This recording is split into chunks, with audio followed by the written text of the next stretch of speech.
Hey guys, in this video we're going to be showing you how to convert this gas furnace from a 1-inch filter to a 4-inch Honeywell filter. This is going to not only improve how the air seals all of that air that's going through, but it's also going to allow for less stress on the motor because you have so much more surface area that air has to go through. So with that, let's get right into it. Okay, so this is the gas furnace that we're working with today. As you can see, this is the existing filter rack assembly. It's not really a rack, but it just has this door. So you slide it up and check this out. So there's like a metal piece kind of holding that in place, I guess. But check this out. So the filter is just kind of crumpled here. This is supposed to be for a 20 by 25 by 1. But when you pull this out, you'll see that all of this space right here is not being filtered. You can see how much cleaner it is. And not to mention, when this is crinkled like this, you've got air bypassing this. And then what ends up happening is it ends up on your fan wheel. So you can see right here how much stuff has escaped through this filter because it's not sealed really well. And this is going to remedy that. So the first thing that we're going to do is unattach this. Now we need to make sure we have the proper space requirements. So we're going to take this filter rack out of the box, measure it, and we might actually have to move this a little bit, but I think we can squeak out 6 inches in order to get our filter rack in between here. So what we're going to do is push this out, and then we'll build like a transition. So this will kind of go up and over like that. Okay, so here's our new Honeywell filter rack. Super easy to open the door here, and we'll get a total measurement from side to side on this. And obviously I'll make sure and leave this linked in the video description if you want to try and do this upgrade yourself. So we're at 6 3/4. Let's just say we need 7 inches of space. Okay, so in order to move this over, we need 7 inches. And as you can see, we've got 7 inches. So we're golden there. There's flex lines up here, so we were able to just gingerly move this over enough to where we could get our 7 inches. And now what we're gonna do next is dismantle this. So we're gonna take that S drive off. And as you can see in here, there's just bent over tabs. This is really common on these furnaces. So we're just gonna bend these back over, bend them down so that this whole piece will come off. And even you can see on this one, air was able to be pulled through here. They didn't even seal this. So there's just a big gap there. So definitely not a great install, but we're gonna get them fixed up. So since we're gonna be replacing this piece, we're gonna cut this up higher. I think what I'll do is just take this off. So just kind of bend it.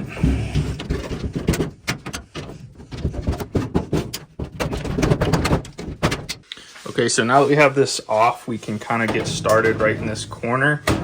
And what we're just gonna do, and once we get this started, we can actually use our turbo shears and start getting a good cut on this. We want to bring this up as maybe 12 inches or so, because once we have this pushed out 7 inches, we don't want like a huge move this way. So we're going to kind of spread that out maybe about 1 foot right under this thing here. So I'm just going to go up to about there and just make sure that it's cut relatively straight. Once you get to where you want it,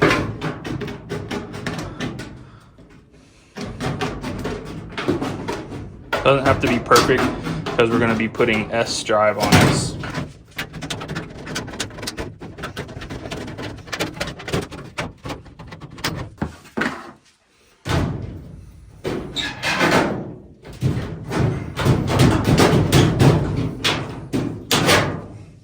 So these are what we're going to be using. These are called Malco turbo shears. You can find these in our Amazon store. Simply go down to the video description, click my favorite HVAC tools, and you can find this there. You simply throw this on an impact driver and you have some really fast cutting shears.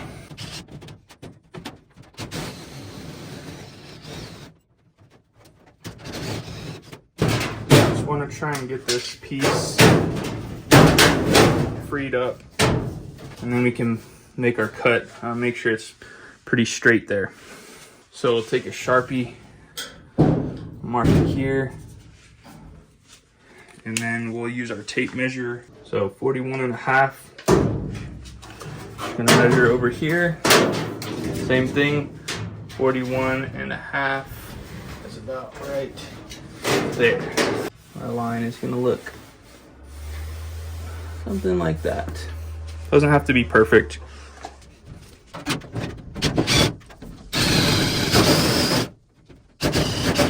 All right, so we're gonna continue on here with our reds.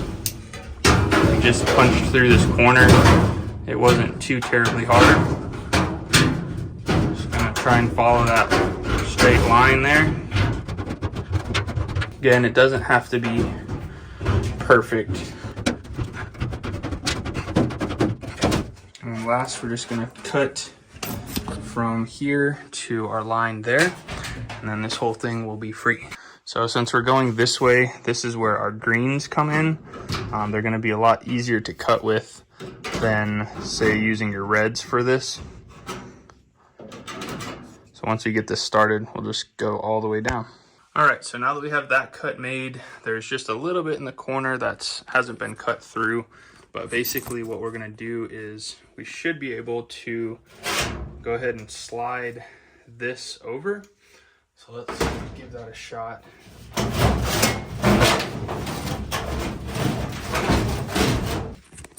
So we're gonna have to address this later. I don't really have time to figure out what's going on with that. I don't even think they use this humidifier. So our next objective is we can actually reuse these. These are basically like a standing S. They're already cut to length. So what we'll need to do is just bend these straight up so they're nice and flush and put pieces of S there. We'll take off that drive there and basically just shift this over our 7 inches, and we'll get our new filter rack butted up. If we need to open this more, we probably will, to get a little bit more airflow there, and then we should be good. Okay, so we have our filter rack in place. Basically, this is just going to be our offset. So we're just going to build a transition here and figure out what adjustments we need to make here. So right off, we can open this up by about this much. We're right at the joint there to where we can put screws in on the back side, but we want to get as much airflow as possible. So we're going to mark this, cut it out, and we can also, on this side, we can cut this all off. So we'll mark it here, and we still have enough to attach to right here. Do this all the way around. As you can see, we can go up higher here. So this is going to be a big improvement for them in terms of airflow, sealing everything. Granted, this furnace is older, but when the time comes to replace the furnace, at least we'll just be able to take this off. It'll be super easy. One less step that we have to take when we replace the furnace. All right, so here's where we're at. We got our screws started here. We're gonna make sure that's nice and sealed up. And right now we're just bending this drive bend here. We're just bending it straight up with these. We'll do the same on the back side, and we'll put some S here, and then we'll put S there. And the S just looks like this. You can buy this online as well, and it will just be cut to length, and it will slip on just like that. And what that's gonna do is give us a surface to attach our new sheet metal transition here. All right, so here's where we're at. We've got our S all the way around. So we're basically gonna start with this back piece. We're gonna cut that out and show you exactly how to do that and how to make our bends. And then we'll do our sides and our face, and then we'll button this up. Okay, so we're gonna take our measurement for our bottom. It's going to be 13.5 from this S to this S, 13.5. And from here to here, it's going to be 14 inches. So we got 14 on the top, just about 14 on both actually. So let's just match that, 14 and 14. And then for our height, we're gonna go to the bottom of this S to the top of the top S, which is exactly 12 inches. And then lastly, we're gonna take our offset measurement. So 7 inches from here to here. So 14, 14, 12, and 7. Okay, so we got a brand new piece right here. So we're gonna go up 12 inches. Take our measurement there. So over here, just random place, mark 12 inches. And we're going to use a straight edge to go ahead and scribe that.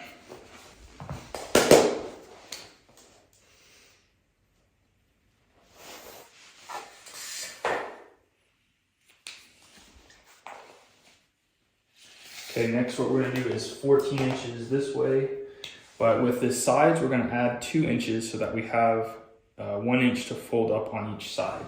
So instead of going 14, we're going to go 16.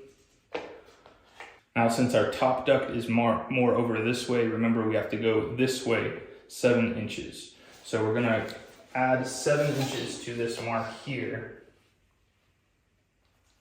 And that's actually where we're going to come down this way, and we're going to mark 7 inches here as well. And that will give us, between these two new marks, should give us 16 inches. So we can go ahead and mark this down to this bottom corner here. And then on this bottom edge, we're going to measure out, again, 16 inches. And we're going to go from here to here.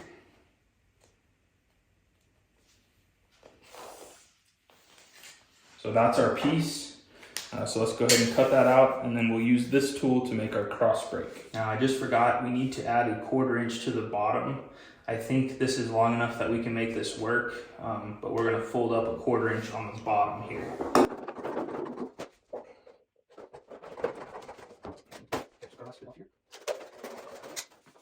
Now what we're going to do is cut off on the bottom a 1/4 inch by 1 inch piece.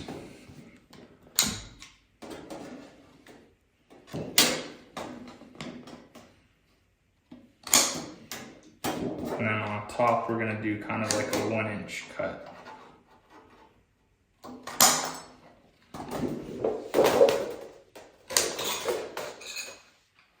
Just like that. So next, what we're going to do is do our cross break. So since this is the back, we're going to be pushing it out. We're just going to take the Hillmore pocket brake, and we're going to just push it in like that. Doesn't have to be perfect, but this just gives you a little bit more rigidity so that this does not flex and make any noise. So next what we're going to do is take our bender tool. These are also in my Amazon store. Take this, slide it in the 1 inch section, and we're just going to bend it up. Like that. Same on this side. Oh, I had kind of a brain fart, so we're just going to cut the rest of this off. It's been a minute since I did one of these.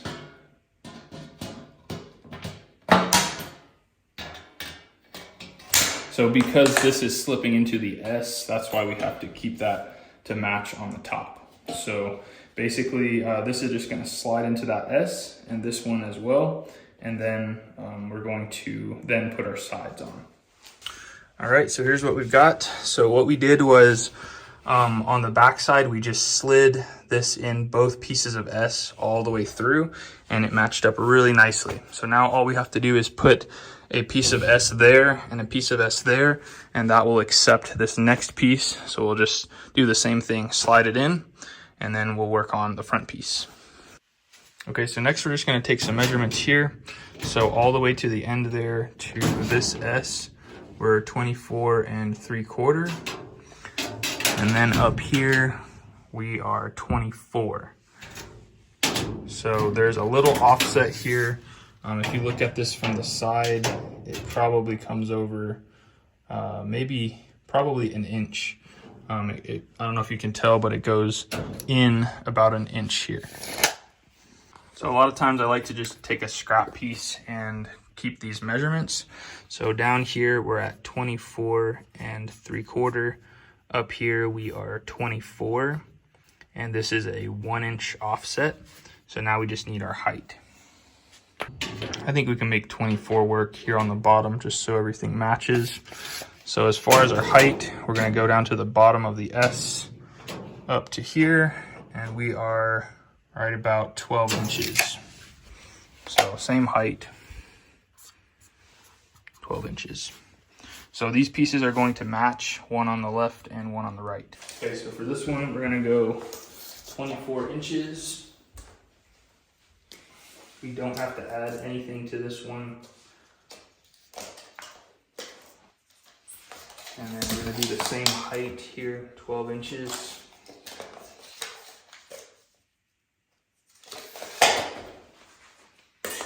And I'll just use this to make a rough mark here.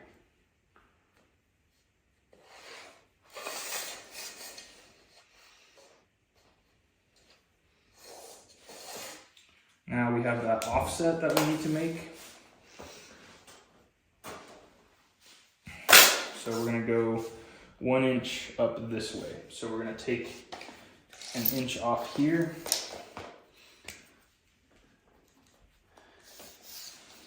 And we're gonna take an inch off here.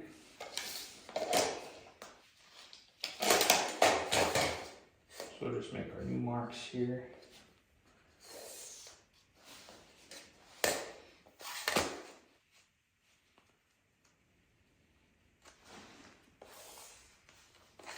And that'll be our piece. So maybe we can use this piece for our next one. If it's 12 inches, perfect.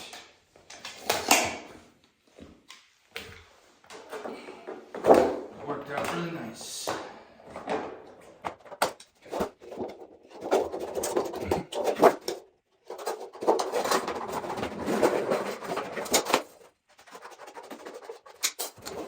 Okay, so we're gonna push this out. So we'll do the same thing.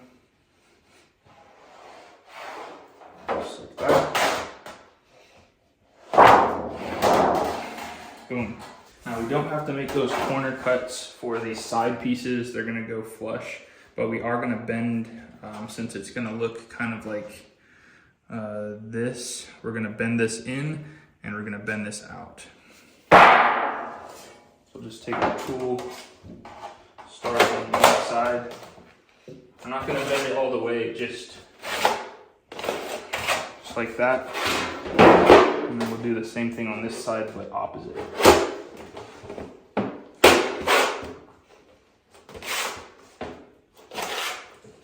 Okay, let's see how this piece works. So we're just gonna slide it in our S down here. Same on the top. You can get it to slide in there, just like that. And we're just gonna slide it on down.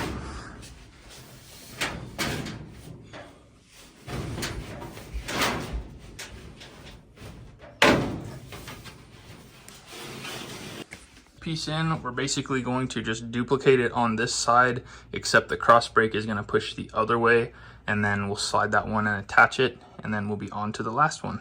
Okay, so we got this third piece done. This one's gonna be a little tricky. Slide it in here because of this water softener and this water heater. But I think we can do it.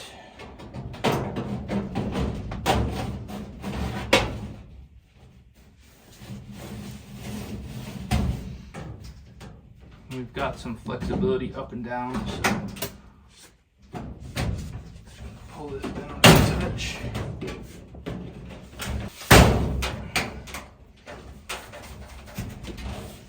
Beautiful.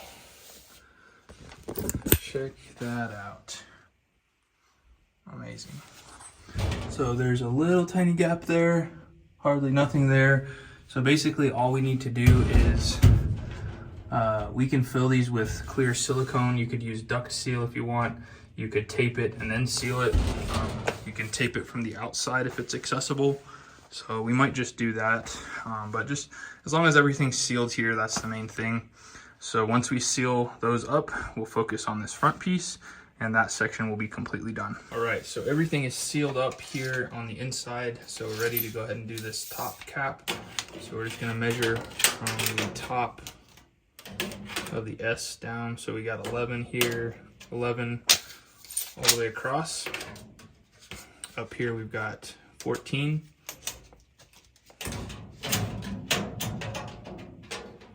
can make do with 14. So same as the other side, and then this isn't a 7. It's more like a, I'm gonna say a 6-inch offset.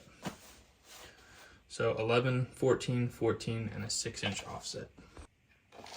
Okay, so we're gonna start with our 11. 11. And now we're gonna go, remember we're adding 2 inches for our folds in. So instead of doing 14, we're gonna do 16 here. And then we're gonna add our 6-inch offset. So let's do the same here. 16, 6-inch offset. And remember it's gonna go up this way. So we're also gonna mark 6 inches here. And now we can make our marks. So from here to here. Now let's do the height first.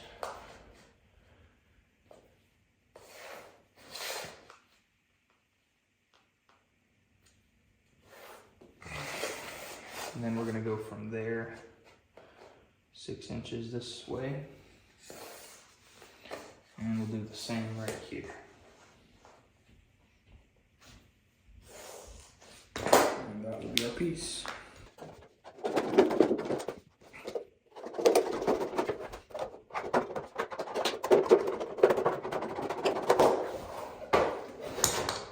Okay, so since it's going to be facing this way, we're going to turn it, and we're going to make sure this one's nice and pretty, since people are going to see this one. Actually, what we'll do is cut our cross breaks first. So we're just going to do a 1-inch here.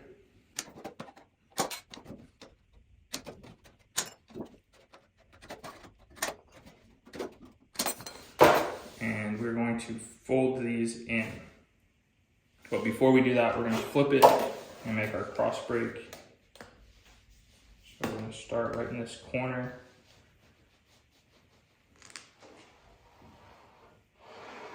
So that, and then straight across right here.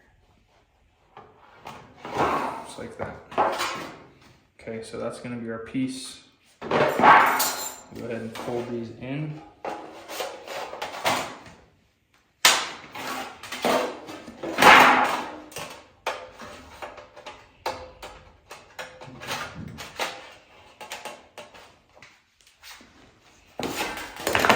And we should be ready to install that. Okay, so this one's going to be a little tricky, but should be able to get this to work here. Okay, we got that bottom one in. Gotta get this side.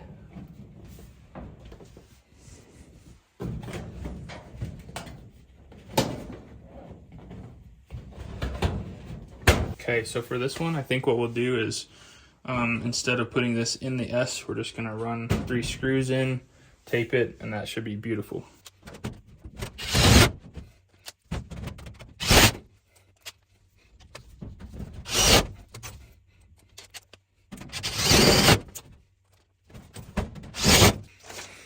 Okay, so everything's fastened. We'll just throw a few layers of tape on. And this should be golden. Tape is not your enemy. Tape is your friend.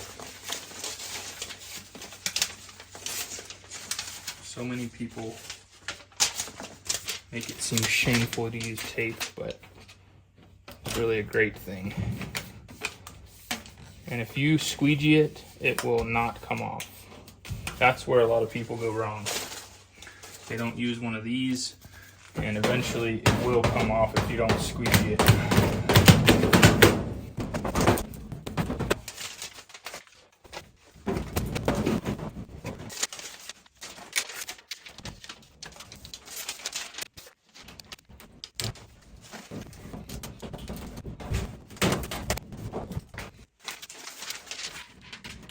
Well guys, it is that easy to upgrade your filter rack to a 4-inch filter from a 1-inch filter. This is going to be such a great upgrade for this customer. He's going to be able to run these for a lot longer, and it's going to seal all of that air that's going through it, and it's going to put less strain on this furnace, especially since this is an older furnace. It's absolutely going to help it out. Now, if you want to see another filter rack upgrade like this one, you can check it out right here where we did that at my personal home, and I hope you find that one enjoyable as well. Until next time, you guys be safe. Later.